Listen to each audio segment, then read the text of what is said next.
My name is Vanessa Morgan. I'm 41 years old. At 8:09 on a Monday morning, my husband walked into our kitchen holding a layoff notice from his company and said, "What did you do?" He did not say good morning. He did not ask if I had seen the email. He did not ask whether I knew anything before he accused me.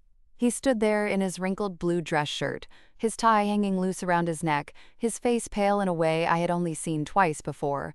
Once when his father had a heart attack, and once when our basement flooded 2 inches deep, after he insisted the sump pump noise was probably nothing. In his right hand was a printed letter from Whitaker Logistics, the company where he had worked for 9 years. In his left hand was his phone, still open to the message announcing a departmental restructuring after the loss of a major client account. That client was Harlan Foods, my client. My bookkeeping client, the same client that had hired me 3 months earlier to review vendor payments, reconcile old invoices, clean up their internal reporting, and explain why their shipping expenses had climbed while delivery reliability had fallen. The same client whose CFO had sat across from me in a conference room with a stack of reports and said, "Vanessa, I need you to tell me if we're reading these numbers wrong, or if our logistics partner has been billing us for problems they created." The same client whose records showed duplicated accessorial fees, late credit adjustments never issued, fuel surcharges applied inconsistently, reconciliation delays, missed escalation responses, and internal approval gaps inside Whitaker's regional accounts department. The same department my husband managed. His name is Brent Morgan. For years, Brent had laughed at my work. Not directly at first. At first, it was affectionate. Vanessa and her spreadsheets. My wife has turned the dining room into a tiny office. Careful, she'll invoice you for dinner. Then, as my home-based bookkeeping business grew from 2 local clients into 12 steady accounts and 1 serious consulting contract, his jokes sharpened. He told friends I played office. He said I had a cute little side hustle. He said working from home must be nice because I could throw laundry in between, pretending to be busy.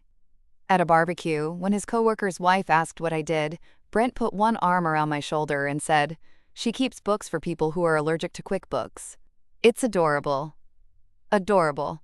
I had smiled because we were in public, because I had ribs on the grill, potato salad in the fridge, and 8 people in my backyard who did not need to watch a marriage crack beside the patio table. But later that night, after everyone left, I told him never to call my work adorable again. He laughed. "Come on, Ness, I'm proud of you." "No, you're amused by me." He rolled his eyes. "That's dramatic. My business paid for the new HVAC system. Our money paid for that. My business income paid for it.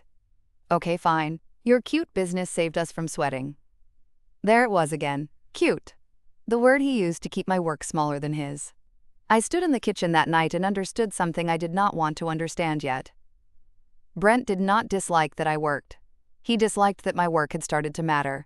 Now he was standing in that same kitchen holding proof that my work had mattered enough to cost him his job. I looked at the letter in his hand, then at him. "What did I do?" I asked. His voice rose. "You know exactly what you did." "No, Brent. I know what Harlan Foods did. They terminated a logistics contract after a financial review. I did not issue your layoff notice. You found the errors." "Yes." "You gave them the report." "That was my job. My department is being gutted because of that report." "Your department ignored the mess for 18 months. He flinched. "Good, facts should land." He tossed the letter onto the kitchen island. It slid across the marble and stopped beside my coffee mug, the one that said "Reconcile this" in black lettering. My best friend Dana had given it to me when I hit 6 figures in annual revenue. Brent hated that mug. "It's not that simple," he snapped. "It rarely is. You made me look incompetent." "No, the records did." He stared at me. "You're my wife." "Yes." "You should have warned me." That sentence told me everything. Not, "I should have listened when you talked about your client." Not, "My department should have reconciled the credits." Not, "I should not have laughed at the work that exposed the problem. You should have warned me." As if marriage meant I owed him protection from the consequences of his own negligence, while he owed me public respect only when my work stayed harmless. I picked up the layoff notice and read the first paragraph. Due to the loss of the Harlan Foods account and the resulting regional restructuring, your position has been eliminated effective immediately. Eliminated. A cold word. A business word. A word that turns a person into a cost center.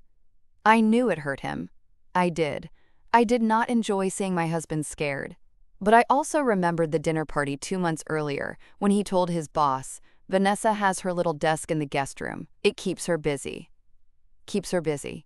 At that same time, I had been reviewing Harlan's shipping records until 1:30 in the morning, marking discrepancies that eventually revealed enough financial leakage to make the CFO cancel a multi-million-dollar contract. I placed the letter back on the island. Brent, I said calmly, Harlan hired me under a confidentiality agreement. I could not warn you. Even if I could, warning you would not have changed the numbers. He laughed bitterly. Confidentiality agreement. Listen to you. Yes, I said. Listen to me, that would have helped a long time ago. This is that story. Before I tell you how my husband learned that the home-based bookkeeping business he called cute could uncover the financial mess his department ignored.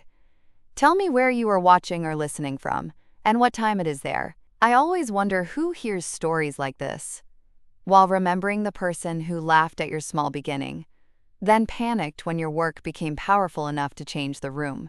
And if you connect with stories about women who were dismissed, underestimated, used, and quietly took their power back, like and subscribe to Ultimate Revenge. Some women do not defend their side business with speeches. Some women let the audit report speak.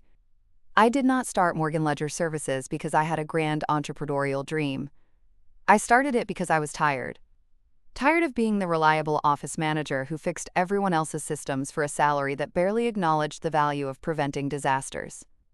Tired of working for men who called me detail-oriented, the way they might call a chair comfortable.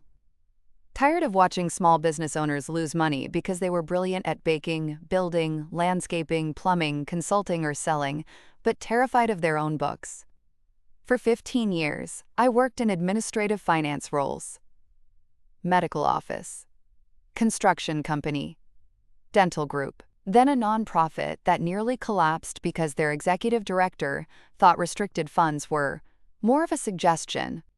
I became the woman people called when something did not balance. Payroll mismatch, vendor duplicate, missing W-9, sales tax issue, insurance audit, expired contract, unreconciled account. I liked messy books. That sounds strange, but messy books are honest in their own way. They do not flatter, they do not perform. They simply show where attention stopped. Numbers are not cold. People say that when numbers tell them something they do not want to feel. To me, numbers are a form of memory. They remember what was paid, skipped, delayed, hidden, inflated, forgotten, borrowed, promised, and denied. My mother taught me that. She kept a household ledger in a spiral notebook because my father's construction income rose and fell with weather and contracts.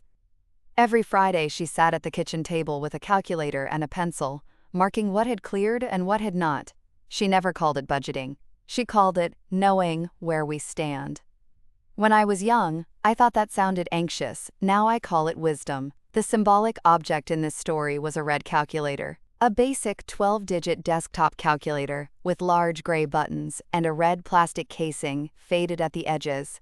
My mother used it for 20 years. When she died, my sister took her jewelry, my brother took Dad's old tools, and I took the calculator. Brent laughed when he first saw it on my desk. You know your laptop has one of those, right?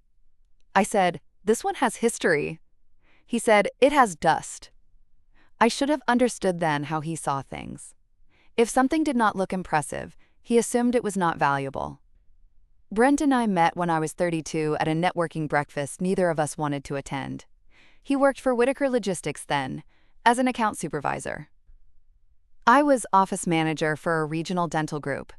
He was handsome, confident, and warm in the way sales-adjacent people learn to be warm quickly. He asked real questions at first. Or they sounded real. What do you do? I keep doctors from accidentally bankrupting themselves. He laughed. I need someone like you in my department. That sounds like a threat. He smiled. Maybe an invitation. We married 2 years later. For the first few years, he seemed proud of me. He liked that I was competent, Liked that I could talk business. Liked that I knew when a restaurant overcharged us and could spot a billing error from across a table. He bragged about me when my skills made him look wise for marrying me. "My wife can find a missing penny in a hurricane," he would say. People laughed. I laughed too. Back then, it felt affectionate. But affection can curdle when admiration meets competition. The shift began after I left my nonprofit job. The executive director had ignored my warnings for a year. Cash flow gaps, grant restrictions, payroll risk, vendor aging, board reports too polished to be useful. When I finally pushed too hard, he told me, "Vanessa, you're excellent in support roles, but leadership requires a broader temperament." Broader temperament. Meaning he wanted someone less accurate. 3 months later, the board discovered the financial issues I had been flagging. The executive director resigned. I was offered a temporary consulting contract to help clean up the mess. Brent said, "You should take it. Easy money." Easy. I worked 60-hour weeks for 2 months, untangling restricted funds, rebuilding vendor schedules, correcting payroll allocations, and preparing documentation for auditors. The board chair wrote me a thank you letter that said, "Your work likely prevented a total organizational failure." I framed it. Brent said, "Bit much, isn't it?" Why? It was a cleanup job. Yes, and I cleaned it up. He kissed my forehead. "Don't get prickly." Prickly. Another word for woman noticing. That contract became my first business referral. Then another. Then a local bakery, whose owner cried when I showed her she was not failing. Her pricing was. Then a landscaping company, whose bookkeeper had been entering loan payments incorrectly. Then a boutique law firm with trust account reconciliation issues I handled very carefully, because some messes can become disbarment if ignored. I turned the guest room into an office. White desk, 2 monitors, file cabinet, printer, red calculator, a corkboard with deadlines. A small sign Dana gave me that said, "Numbers remember." Brent called it my little command center. At first I let that slide. Then my income surpassed what I had made full-time. Then it surpassed his in a bad commission year. That was when little became cute. Cute little business. Cute office. Cute client calls. Cute invoices. Cute logo. Cute website.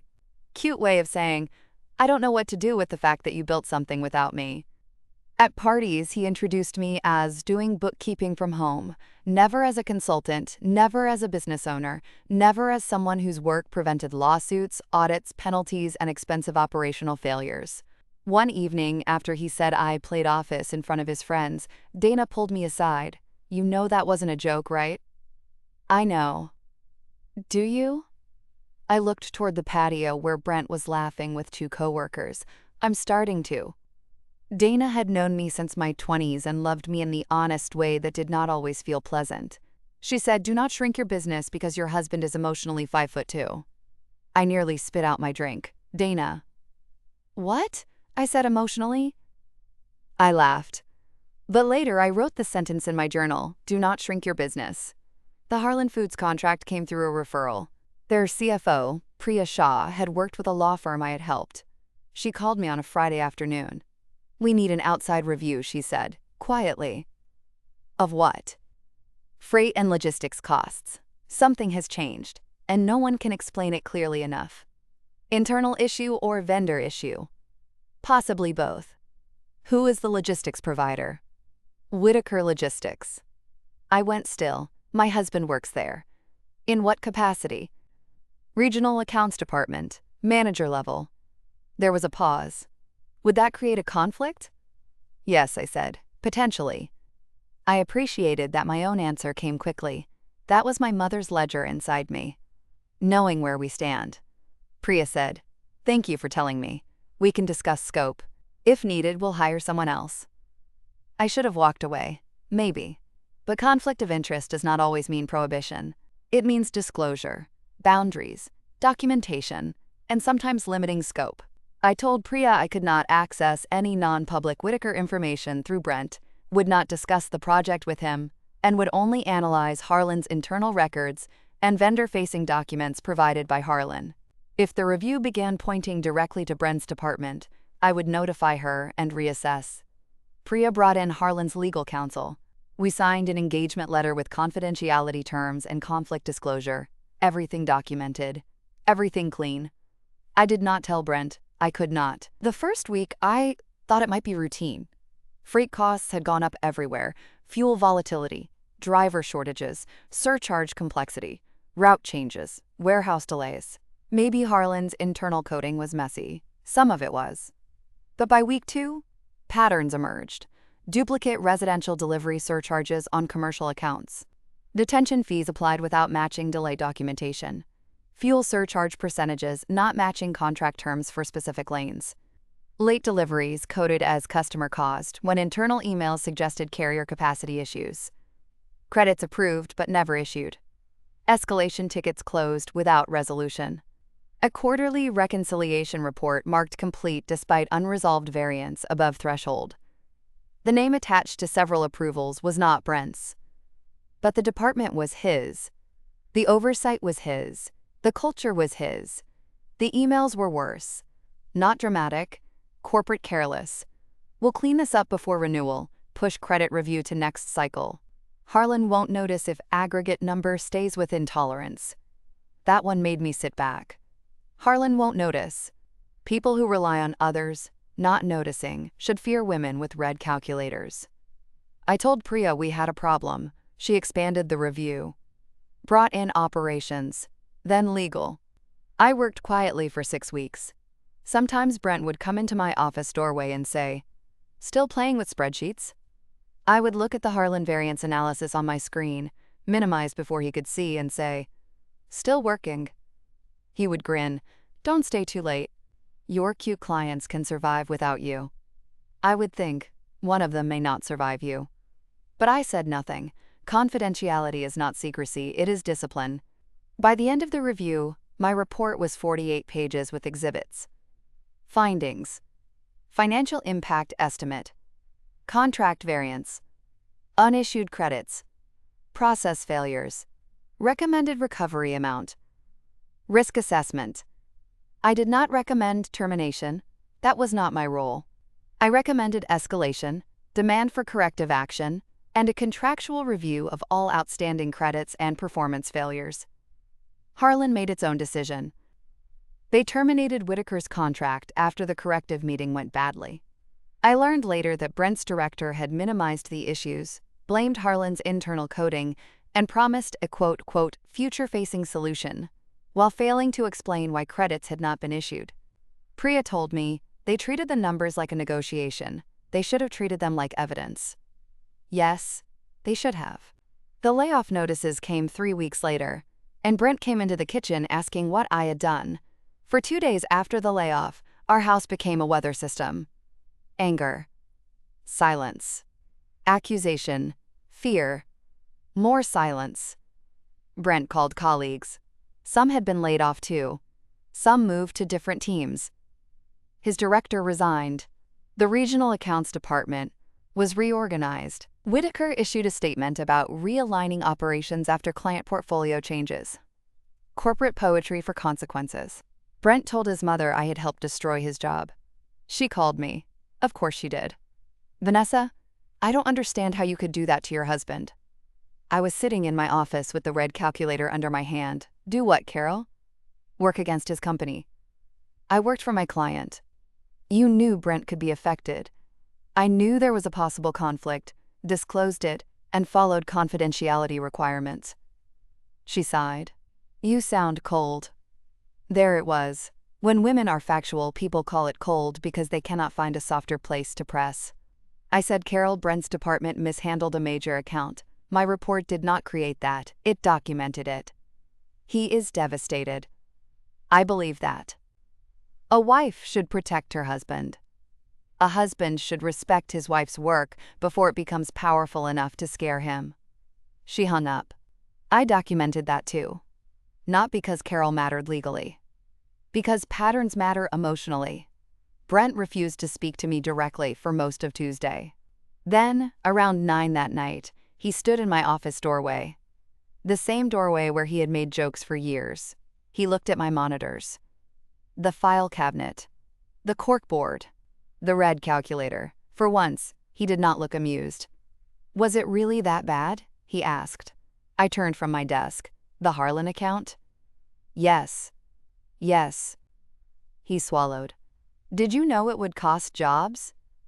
I knew termination was possible. I did not know what Whitaker would do internally. Did you know I'd be one of them? No. He looked at the floor. My name wasn't on everything. No. His head lifted slightly. But your department had oversight responsibility. You ignored escalation failures. You dismissed variance reports. You created a culture where people pushed credits forward instead of resolving them. He flinched. That sounds like the report. It was the report. Did you write about me? I wrote about departmental responsibility. I did not personalize beyond documented roles. He laughed bitterly. Kind of you. No, Brent. Professional of me. That landed. He looked at the red calculator. I didn't know your work was like this. The sentence sat between us. I let it.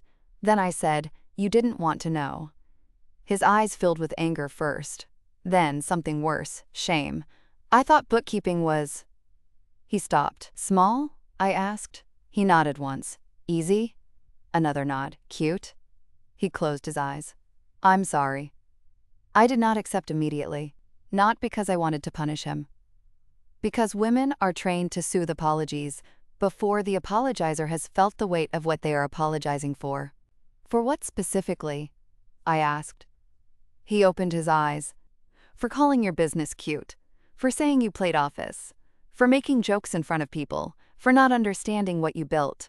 For assuming my work was bigger because I left the house to do it. That was better than I expected, but not enough. And? He frowned. And what? For blaming me for consequences your department created. He looked away, then back. For blaming you. And? His jaw tightened.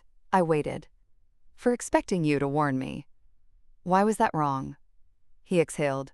Because you had a client obligation. And? Because warning me would have been unethical.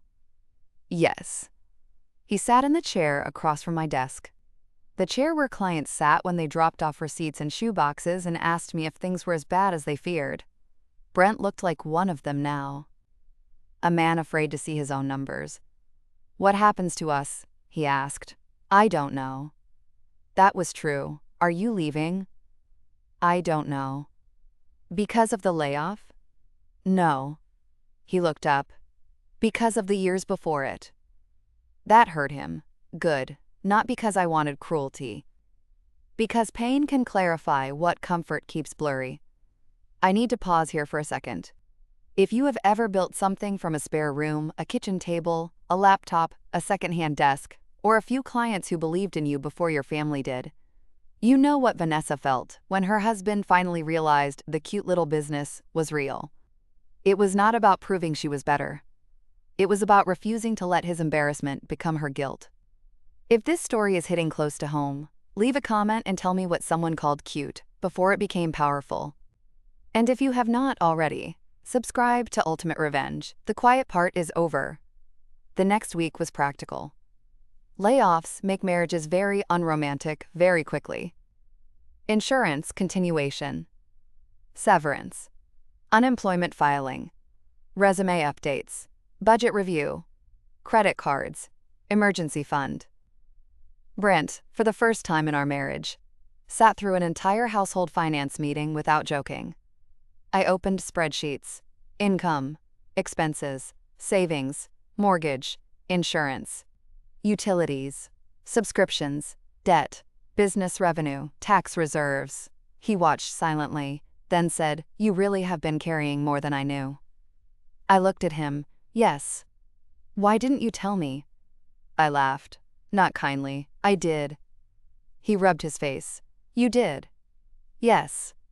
I made it a joke. Yes. He nodded slowly. What do I do now? That question was not about the budget. Not really.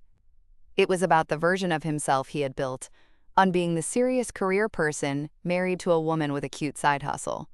That version had collapsed. Now he needed to decide whether to rebuild honestly or look for someone else to blame.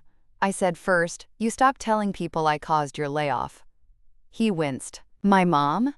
And whoever else?" He looked away. I told Ryan. His best friend, of course. "Call him." "Now?" "Yes." He wanted to argue, then looked at my face and picked up his phone. Ryan answered on speaker. "Man, you okay?" Brent closed his eyes. "Not really." "Listen, I need to correct something I said." "Okay. I told you Vanessa's client work caused my layoff." "Yeah? That wasn't fair. Her client found issues in our account management. Her report documented them. My department had responsibility. I'm angry and embarrassed, but she didn't do anything wrong." Silence. Then Ryan said, "Damn. Yeah, that had to be awkward." Brent almost laughed. "Understatement." Ryan said, "For what it's worth, I always thought her business sounded legit." I smiled despite myself. Brent glanced at me. "Yeah, it is." Small sentence. Late, still real. He called his mother next. That was harder, Carol cried. Said he was being too hard on himself. Said wives should be loyal. Brent said, "Mom, Vanessa was loyal to her client and her ethics. I was disloyal every time I mocked her work." I sat very still. Carol did not like that. But he said it. After the calls, Brent looked exhausted. "Happy?" "No." "Satisfied?" "Closer." He nodded. The public payoff came at a networking luncheon 2 months later. I did not plan it. Those are often the best ones. The local small business association asked me to speak on financial clarity for growing companies. It was not glamorous. Conference room at a community bank. Boxed lunches. 36 attendees. I almost declined because things at home were still fragile, and speaking publicly felt like one more place where I had to be composed. Dana said, "Do it." "Why?" "Because your business deserves rooms where nobody calls it cute." So I did. I prepared a presentation on cash flow, reconciliation habits, vendor contract review, internal controls, and how small discrepancies become large failures when no one owns them. Brent asked if he could attend. I stared at him. "Why?" "I want to hear you speak." "You've heard me speak." "No," he said. "I've heard you talk while assuming I already knew the value. I want to listen." That was annoyingly good. I let him come. He sat in the back. Not performatively, quietly. I spoke for 40 minutes. I told stories without naming clients. A bakery saved by pricing clarity. A contractor nearly penalized by payroll classification errors. A logistics review where variance tolerance hid operational failure. Brent looked down at that one. Good. Then came questions. A man asked, "At what revenue point does a business need real financial review?" Instead of basic bookkeeping. Before I could answer, Brent's former coworker Ryan, who apparently had also registered, raised his hand and said, "I can answer from experience. Before you think you need it." The room laughed. He continued, "I worked in a company that lost a major account because people treated reconciliation issues like admin details.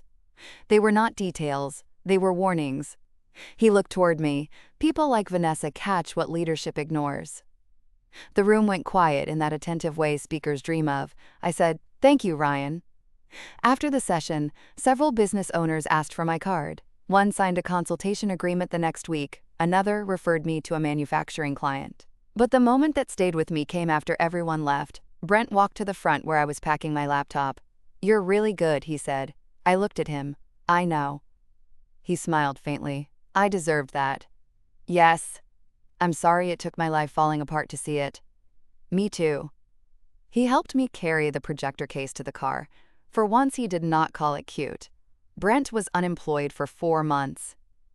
Those months changed him more than our arguments ever had. He applied for jobs and felt what it was like to be reduced to bullet points. He was rejected, ignored, overqualified, underqualified. and told by one recruiter that his management experience was a little too tied to a legacy account model. That phrase humbled him for a week. He began taking online courses in data analytics and contract compliance because he finally understood that charm cannot reconcile a ledger. He also began therapy. Not because I demanded it exactly. Because I told him I would not stay married to a man who only respected me after losing power, unless he understood why he needed me small in the first place. Therapy gave him language. I will not pretend he loved it. He came home from the second session and said, "Apparently I associate leaving the house with real work because my dad mocked my mom's home sewing business." I raised an eyebrow. Interesting. Don't do therapist face. This is my invoice face.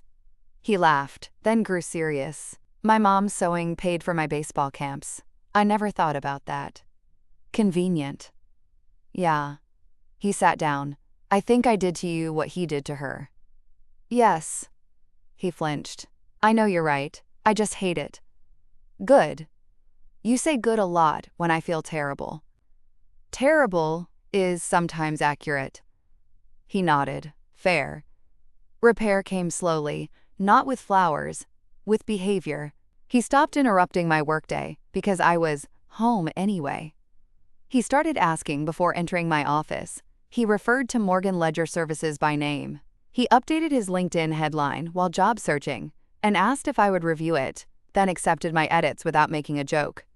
He cooked dinner on my late client nights. He told his friends, Vanessa runs a financial consulting business, without winking. When someone at a barbecue said, "Oh, bookkeeping, my wife does our bills too," Brent said, "Not like this. Vanessa does forensic-level reviews for small businesses. She's the reason some of them survive." I nearly dropped my lemonade, not because I needed him to praise me, because he said it accurately. He eventually took a job at a smaller logistics technology company, not as a department manager, but in client compliance implementation. Less prestige, better fit, more accountability. The salary was lower at first, but the culture was healthier. Before accepting, he asked me to review the offer. I did, not as a wife smoothing his path. As the financially literate partner he should have respected all along. I told him the bonus structure was vague and the non-compete language too broad. He negotiated both. When the revised offer came, he said, "Your review saved me." I said, "Put it in writing." He blinked. I smiled. "I'm kidding." Mostly. He emailed me anyway. "For the record, thank you for reviewing the offer and catching what I missed. Your work matters." I saved it, of course. The red calculator remains on my desk. My business grew after the Harlan project, though I never advertised that client publicly. Confidentiality still matters. But referrals came. Priya sent 2, Ryan sent 1. Even Dana sent a friend whose boutique was drowning in inventory confusion. I hired a part-time assistant. Then a second contractor. Morgan Ledger Services moved from the guest room into a small office downtown 18 months later. On opening day, Dana brought flowers. Priya sent a plant. My mother's old red calculator sat on the front desk for good luck. Brent arrived carrying a framed sign. I was suspicious. What is that? Open it. Inside was a simple print. Numbers, remember. I stared at it. He said, "Too much?" "No." "You sure?" "It's perfect." He hung it on the wall himself, carefully, measuring twice. When he stepped back, he said, "Your office looks good." "My real office?" He winced. "I deserve that too." "Yes." Then he said, "Your real office." I smiled. The final lesson is not that every husband who jokes is malicious, or every layoff is deserved. Life is more complicated than that. Brent's layoff hurt him. It scared us. It forced hard choices. It also exposed a truth that had been sitting at our kitchen table for years. He respected work more when it wore a badge, drove to a building, answered to executives, and came home tired in a tie. He did not know what to do with work that happened in a guest room, in slippers, beside laundry, on a laptop, with a red calculator and clients who called after dinner. So he made it small. until it was not. My husband said my side business was cute. Then his layoff notice came from my client. And when he asked what I had done, the answer was simple. I had done my job. Carefully. Ethically. Precisely. The same way I had been doing it all along, while he laughed. I did not destroy his department. I documented what it failed to fix. I did not make his work smaller. I stopped letting him make mine invisible. Thank you for staying with me through this story. I know some of you have built businesses from kitchen tables, spare rooms, late nights, nap times, secondhand laptops, and clients who believed in you before your own family did. If Vanessa's story reached you, I hope you remember that small beginnings are not small work. Keep the contracts, keep the reports, keep the invoices, keep the client emails, keep the red calculator, the old notebook, the first desk, whatever reminds you that your work has always been real. And when someone calls your business cute, let them. The numbers will remember what they refuse to see. Subscribe to Ultimate Revenge for more stories about quiet women, family betrayal, workplace drama, silent comebacks, and the moment one report changes everything. So tell me, if your husband mocked your home-based business for years and then lost his job because your client trusted the report he ignored, would you comfort him first? Or would you make him finally say out loud that your work was real?